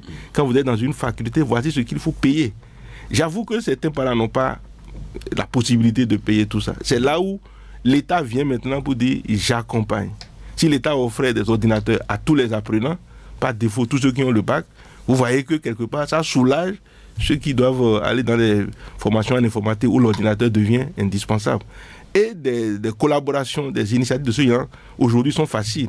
Si l'État décide de dire, bon, je contacte une structure qui fabrique les ordinateurs à l'international. Nous voulons des ordinateurs pour des milliers d'étudiants. Soyez rassurés que ce coût va baisser. Si c'est commandé en grand nombre, et si c'est un État qui le fait. Voilà un peu de ces petites stratégies. Mais reconnaissons que quand on dit cherté, c'est pas trop juste, parce que quand vous comparez aujourd'hui ce qui se passe dans d'autres écoles, etc., c'est pas vraiment cher comme il faut. Mais l'État peut toujours accompagner. D'accord. D'accord. Est-ce que la formation est contrôlée? Oui, alors... Que ce soit dans le public ou dans le privé, est-ce que l'État s'assure de ce que l'on donne comme background à nos apprenants? Alors, il y a la Direction générale de l'enseignement supérieur qui garantit tout ce qui se passe dans les privés. C'est pourquoi chaque année, on dit, voici les écoles qui sont autorisées. Et il y a, disons, des commissions qui sont mises en place pour voir tout ce qui se passe de façon réelle. Donc je peux dire qu'il y a des organes chargés d'assurer que tout se passe bien au niveau de l'État. Que ce soit moi je parle du supérieur parce que c'est le secteur. Je suis sûr que dans le secondaire aussi et dans le primaire, il y a des organes qui contrôlent tout ça. Maintenant, ce contrôle-là va jusqu'où? C'est la seule question qui se pose. Jusqu'où le contrôle va? Parce que si on sait très bien quelle est la limite de ce contrôle, on peut dire, bon, il y a des aspects que nous n'avons pas encore bien cernés pour pouvoir informer. Parce que des gens pensent que dans le privé, c'est le fourre-tout, mais ce n'est pas vrai. C'est pas vrai. Le privé n'est pas le fourre-tout. Et l'État a des organes pour pouvoir contrôler ce qui se passe aussi dans le privé. Est-ce que c'est suffisant? C'est à cette question, à cette préoccupation que nous devons tous répondre. Parce qu'on doit veiller à la capacité même de l'enseignant qui vient donc donner les cours. On doit veiller au programme qui est diffusé. On doit veiller au temps consacré à cette formation et autres. Tout ça, ce sont des déterminants qui doivent préoccuper les gouvernants. Oui, et la Direction générale de l'enseignement supérieur veille sur tout ça. C'est dans l'application qu'on doit voir maintenant. Parce qu'une école privée a une autorisation et les programmes qui sont administrés aux apprenants sont des programmes aussi vérifiés et certifiés par la structure en charge. Mais dans l'application qu'il faut des temps pour voir qu'est-ce qui se passe concrètement. Bref, voyez-vous, nous sommes tous responsables. Un promoteur d'école est responsable, l'apprenant est Mais il y a des responsables qui devraient être plus éclairés que d'autres. Vous êtes d'accord? Mais ils sont tous responsables. D'accord. Il y a donc le CNIN, évoqué bien entendu par Liamidi Koumayon, qui reçoit les plaintes, mais pas efficace. On est dans le domaine du numérique, il y a une structure qui veille à cela, mais on formule des plaintes, mais on ne retrouve pas les gens. Bon, ça, c'est. Je préfère que la structure réponde à cette préoccupation. D'accord. Peut-être qu'il y a d'autres difficultés que cette structure est en train de gérer, etc. Mais je crois que si s'adresse directement à la structure, la réponse sera apportée, ça c'est certain. Me mettre ici en tant qu'informaticien, répondre à une question dont je ne maîtrise pas très bien, c'est pas juste de ma part. D'accord. Alors si vous, aujourd'hui, les connaissances que vous avez aujourd'hui en l'intelligence artificielle et tout, est-ce qu'aujourd'hui, si un Béninois commet un acte, est-ce qu'on peut facilement le retrouver utilisant l'intelligence artificielle? Mais pas seulement. En fait, quand vous parlez d'intelligence, on a l'impression que c'est un gros mot qui vient perturber notre train de vie. Non, on peut utiliser des outils informatiques pour identifier cette personne. Pourquoi? Parce que, voyez-vous, quand vous vous connectez à Internet, il y a ce que nous appelons adresse IP. Et c'est vous le seul qui dispose de cette adresse IP-là. Donc, on peut vous identifier. Et pourquoi quand je vois des jeunes en train de dire, bon, je fais des choses, personne ne me voit, c'est pas vrai. On peut vous attraper de façon juste. Dès que vous posez un acte répréhensible. On peut vous suivre, vous traquer. Vous pouvez être n'importe où, on saura que vous êtes dans tel pays en train de poser tel acte à telle heure. On peut vous suivre. Donc, en fait, c'est un problème de sensibilisation. Si des gens savent qu'il y a de ces outils qui peuvent vous traquer de n'importe où, ils vont réfléchir par deux fois pour poser certains actes qui ne sont pas des actes légaux. On peut vous suivre, Ne pensez pas, et je ne dis pas intelligence artificielle. Hein. Je ne parle pas d'intelligence artificielle. Je dis l'informatique aujourd'hui dispose des outils pour vous traquer. Il n'y a rien à faire. Donc ne pensons pas que derrière ou bien devant mon écran, je peux faire ce que je veux, croire que personne ne m'écoute, c'est pas juste. D'accord. Est-ce qu'on est en retard? C'est Sébastien Yonrosso qui en a parlé. Afrique ou le Bénin est en retard en intelligence artificielle? Oui, je dirais que l'Afrique va à son rythme, même si le rythme n'est pas celui adapté aux autres. D'accord. On va à notre rythme, et ça qui fait qu'on va dire qu'on est en retard. Mais ce retard n'est pas compliqué à rattraper. Et c'est là où j'insiste sur la formation et la recherche. Dès que vous formez des jeunes qui font de la recherche, vous constaterez tout de suite que les solutions que ces jeunes vont proposer seront des solutions adaptées à notre environnement. Parce qu'il y a des solutions que nous avons qui ne tiennent pas compte de notre environnement, et c'est tout à fait normal. Parce que j'ai l'habitude de dire, celui qui a donné la farine, offrir l'occasion d'être responsable de la pâte quand même. C'est un peu ça. Donc si nous mettons l'environnement en place, avec des cahiers de charges, produisez-nous des choses dans tel secteur pour impacter ce secteur-là. Les jeunes sont capables de réaliser ces choses-là aujourd'hui. D'accord. Est-ce que vous vous êtes consulté au niveau du ministère de numérique? Oui, je travaille beaucoup avec le ministère du numérique. Par exemple, quand je prends la stratégie nationale de l'intelligence artificielle et des mégadonnées, un document qui a été écrit, nous avons contribué énormément à sa réalisation. Et c'est devenu une référence au plan national. Et d'autres pays nous envient par rapport à ça aussi. Mais, je dis toujours, ça ne suffit pas. Allons au-delà. Au-delà, par exemple, est-ce que les parents qui sont au village savent ce que c'est? Est-ce qu'ils savent quelles sont les limites, quelles sont les opportunités que cela offre? La réponse est non. Et pourquoi je dis que la formation, l'éducation ne doit plus rester, disons, adressée à une catégorie, mais c'est tout le monde. C'est tout le monde. Et aujourd'hui, l'IA a la chance de pouvoir atteindre ses objectifs de l'ODD 2030 parce que si on s'appuie sur l'intelligence artificielle, on peut impacter tout le Bénin. Imaginez-vous quelqu'un qui ne comprend rien du français. Vous lui produisez des données qui ne sont qu'en français. Qu'est-ce qu'une intelligence peut comprendre? C'est vrai, j'ai des étudiants qui travaillent sur la traduction automatique des langues de l'anglais, français, juste dans nos langues nationales. Oui, mais il faut que ceux-là aussi aient l'information pour dire comment est-ce que je les exploite pour avancer dans mon métier. Donc la sensibilisation à grande échelle, à mon avis, est la chose importante. Au risque d'avoir une intelligence artificielle pour des gens qui sont dans les villes, plutôt que des gens qui sont dans les villages aussi. Or, c'est un secteur qui intéresse tout le monde. Personne n'est épargné. D'accord. Juste l'information, ça c'est important. Ok. On va lire un peu les questions des auditeurs sur WhatsApp. Le premier que nous avons reçu ici, c'est Roger Amoussou de Koulékamen. Il dit « Bonjour le plateau, vu que vous êtes de la maison universitaire, veuillez nous éclairer sur ce sujet. » Il pose la première question, il dit « Monsieur le professeur, qu'est-ce qui bloque le paiement des frais de mémoire aux étudiants de la promotion 2020, 2021, 2022 ?» Je ne sais pas si vous avez la réponse, ce n'est pas la thématique du jour, mais si vous pouvez lui répondre, on y va. Non, non, il ne va lui répondre. Nous sommes d'accord que ce n'est pas l'IA qui paye ses frais de mémoire. Cette question ne me concerne pas. On peut utiliser l'intelligence artificielle pour payer quand même. Non, non, je crois qu'il a intérêt à poser la question aux personnes autorisées. Moi, c'est ça. Pas mon domaine. Ok. Je salue l'invité du jour et tous les auditeurs. Voici ma question. L'intelligence artificielle est souvent perçue comme une menace pour l'emploi. Selon vous, comment les travailleurs peuvent-ils se préparer à coexister avec la technologie? C'est professeur Hubert Théodore Ahimakin qui a posé la question. Très bien. Ça se perçoit tout de suite comme une menace. Ça, c'est la première vue avec tout ce que cela offre. Mais attention, il y a des métiers qui doivent évoluer. Ça, je le dis clairement. Il y a des métiers qui doivent évoluer. Imaginez-vous que vous vous levez un matin, vous dites, bon, vous avez besoin d'un chauffeur pour aller peut-être au village. Mais si les routes sont bien tracées, les véhicules autonomes peuvent vous servir à ça.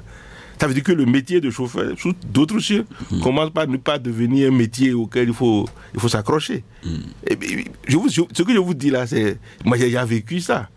Où on n'a pas besoin de chauffeur pour rentrer du boulot et aller à la maison. Ce n'est pas possible.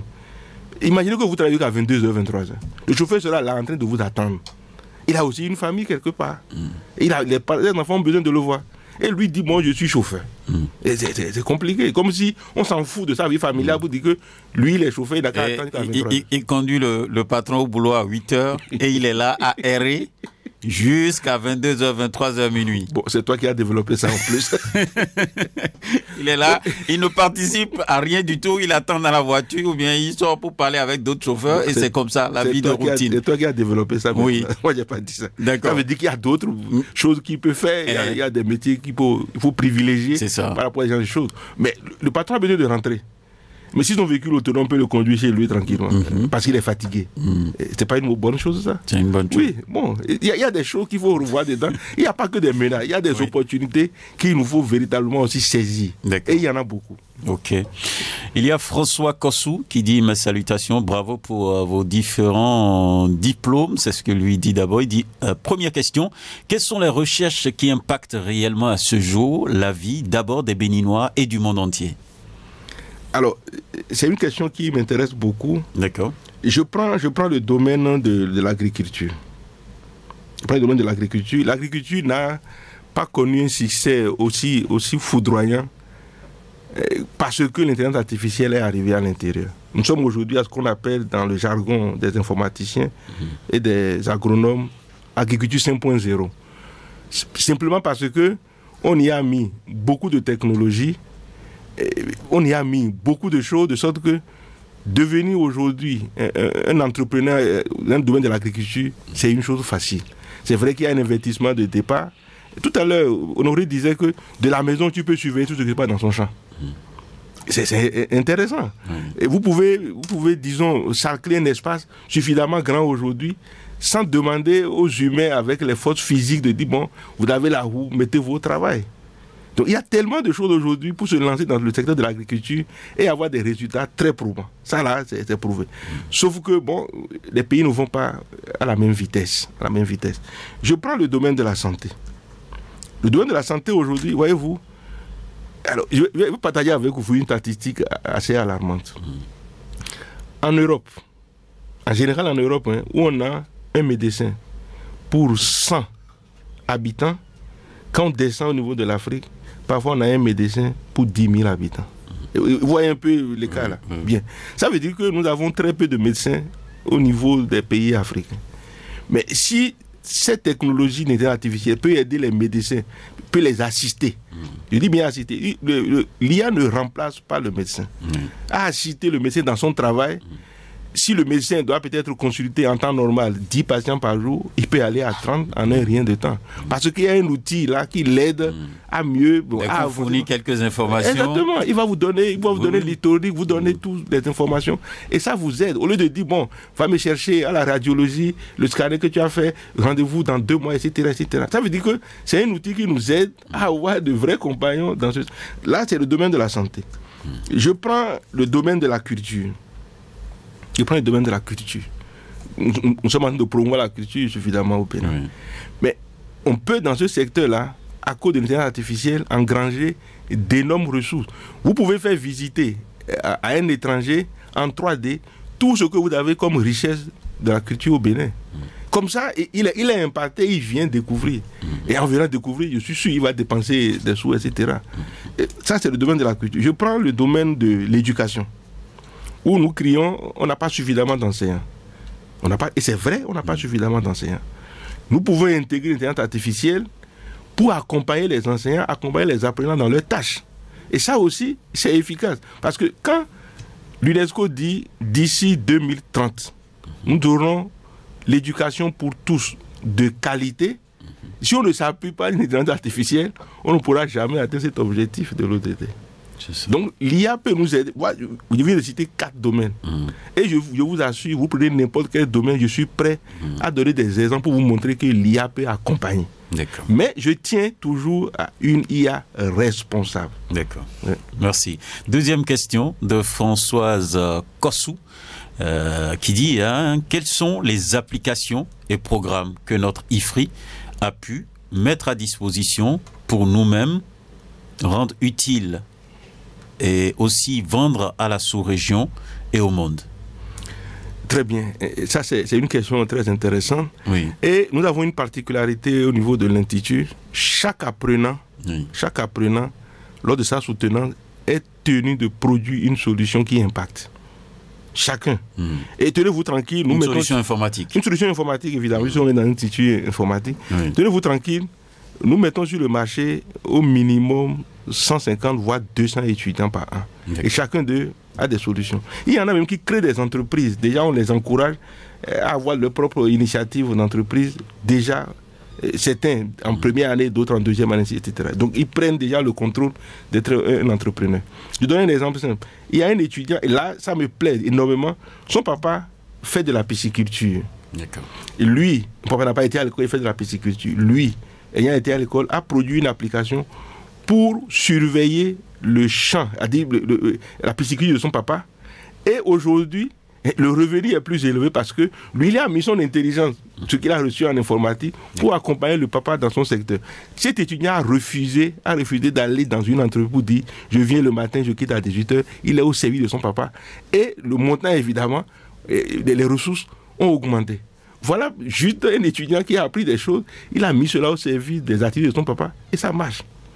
Il y a plein d'autres applications. Je veux bien que quand on aura les prochaines soutenances, des gens viennent pour voir les démonstrations que les étudiants font par rapport à leur réalisation.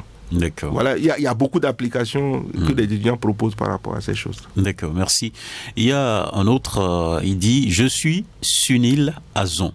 Je certifie le côté anxiologique de l'intelligence artificielle dont parle le professeur parce que lors d'une demande d'admission dans une université belge, ils ont demandé de ne pas utiliser l'intelligence artificielle pour rédiger la lettre de motivation. C'était juste une contribution, c'est ce qu'il nous dit. Oui, c'est bien, c'est très bien. Ce que je disais tout à l'heure, on n'a pas à nous confier aux intelligences artificielles. Et ce qui est intéressant, c'est que les gens ne comprennent pas.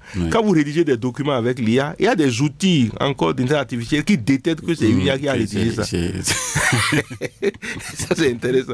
Donc, c'est un compagnon, mais on ne doit pas dire que le compagnon nous remplace. Non, il faut être responsable, comme vous le dites, face à ce compagnon. Il y a Maurice Ogouchi qui dit, première question, les pauvres ne sont-ils pas aussi intelligents pour cette discipline, car pourquoi l'inscription à l'IFRI est si chère?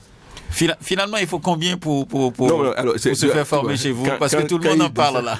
Quand il dit ça, il n'a qu'à dire que l'inscription dans les universités sont chères. D'accord. IFRI n'est pas un institut en dehors des autres. À l'université, vous payez 415 000 francs par an. C'est pas moi qui l'ai fixé, c'est pas le recteur qui l'a fixé. Bref, le montant est comme ça dans toutes les universités publiques du Bénin. Est-ce que c'est cher? Je ne sais pas. Alors, quand je regarde, quand il dit les pauvres, etc., non. Moi, je prends mon exemple. Mon papa n'a pas été à l'école. Mon papa n'a pas été à l'école. Je suis sûr que s'il faut payer de ces montants-là, mon papa il n'a pas les moyens pour le faire. Là, je suis sûr. C'est pourquoi l'État accompagne en récompensant les meilleurs boursiers pour dire, bon, vous pouvez aller à l'école sans payer un franc, etc. Et le nombre de boursiers que nous, on a reçu à IFRI cette année, ça a dépassé la centaine. Demi-boursiers, etc. Dépassé la centaine. De sorte que ceux qui payent vraiment, vraiment leur formation parfois, on les rivalise en termes de nombre avec les boursiers. C'est vrai, c'est du manque pour nous. J'en parle parce que le pauvre, moi je dis le pauvre, c'est celui qui est intelligent. Ça peut choquer. Quelqu'un qui est pauvre, c'est celui qui est intelligent parce qu'il sait manager ses petites ressources pour faire des choses très bonnes. Voilà. Par contre, quelqu'un qui est riche, bon, gaspiller de l'argent ici, c'est pas si grave. Gaspiller de l'autre côté, c'est pas si grave. Mais le pauvre, c'est quelqu'un qui sait manager tout. Et je dis que l'intelligence artificielle, c'est pour les pauvres, parce qu'ils sont intelligents. D'accord. Et qui sont intelligents. Merci. On finit donc avec la dernière question, toujours avec Maurice Ogouchi, qui dit pouviez-vous nous indiquer les caractéristiques essentielles en termes de puissance d'un bon ordinateur adapté à cette filière? C'est une question qu'il pose. Bon, voyez-vous, il veut me pousser, dans des trucs qui ne sont pas nécessaires. Sur un micro. Alors, par exemple, si vous avez un ordinateur Core i7, Core i5, Core i7, ça devrait aller. Mais attention, voyez-vous, si vous achetez un ordinateur de ce type-là, c'est que vous voulez faire tout votre parcours avec. Ce n'est pas chaque année vous allez en acheter. Vous pouvez l'utiliser durant tout votre parcours. Mais à des moments donnés, vous aurez besoin des ressources complémentaires. Mais il y a des plateformes en ligne qui vont vous permettre de tourner les modèles que vous allez créer. D'accord. Donc, c'est pas aussi exigeant que ça. Okay. Pas aussi exigeant que ça. Je n'ai pas envie de donner cette réponse, mais quand il m'a poussé à y aller, voilà un peu. D'accord, merci. Charlemagne Saroyon, pour finir, hein, il dit qu'en faites-vous pour que l'intelligence artificielle nous donne des résultats fiables? Les résultats fiables d'une intelligence artificielle dépendent de la qualité des données. Je l'ai donné un exemple au départ. Si nous inondons le web que Cotonou est la capitale du Bénin, vous interrogez une intelligence artificielle et vous répondra exactement que Cotonou est la capitale du Bénin. Donc c'est la qualité des données. C'est ceux qui sont en amont, qui travaillent en amont. Est-ce qu'ils sont là pour... Personne n'est là. C'est les programmes qui essayent de chercher les informations qu'il faut pour donner des réponses. Donc la qualité des données dépend de nous. Ce que nous fournissons comme données, que ce soit des données de qualité. Si les données de qualité sont là, il y a ne peut que se baser sur ça pour nous produire des résultats aussi de qualité. Il n'y a pas autre chose. Votre mot de fin maintenant, professeur Genesi? Mon mot de fin, disons, pour clôturer cet entretien, d'abord je remercie Radio Cotonou pour cette initiative. Je remercie tous les auditeurs. Je suis sûr qu'ils sont nombreux à vouloir poser des questions qui n'ont pas eu l'occasion peut-être. J'invite tout le monde à comprendre que l'intelligence artificielle n'est pas là pour combattre l'humain en premier, mais par contre, l'intelligence artificielle est là pour nous accompagner. Et pour nous accompagner, il faut notre responsabilité. J'insiste là-dessus parce que si nous n'avons pas la responsabilité qu'il faut face à l'utilisation des outils qui sont de l'IA, nous creusons nous-mêmes notre propre tombeau. Et personne n'a envie de creuser son propre tombeau, je suis certain de ça. Donc je nous invite à vulgariser les bonnes informations liées à l'IA autour de nous pour que ceux qui aujourd'hui sont ignorants deviennent demain des sachants pour que la propagation se fasse dans tout le pays. J'incite ceux qui sont dans les recoins des villages au tréfonds du Bénin ont aussi besoin de cette information-là. Voilà ce que je souhaite à tout le monde et je profite pour dire bon dimanche et bonne suite de journée aux uns. Merci. Merci beaucoup à vous, professeur Eugène C.Ezi. Vous êtes le directeur de l'Institut de formation et de recherche en informatique. À nouveau, merci pour votre passage sur Franc-Parler. Fidèles auditrices et auditeurs de Radio Cotonou, merci à vous aussi pour l'écoute et la participation. Était à la mise en onde de cette émission Ghislain Agbangba à la prise de vue, Job Chikpei à la présentation, Benjamin Honoré Naoum. Restez câblés 94.3 Radio Cotonou. Bonne suite de programme à chacun et à tous.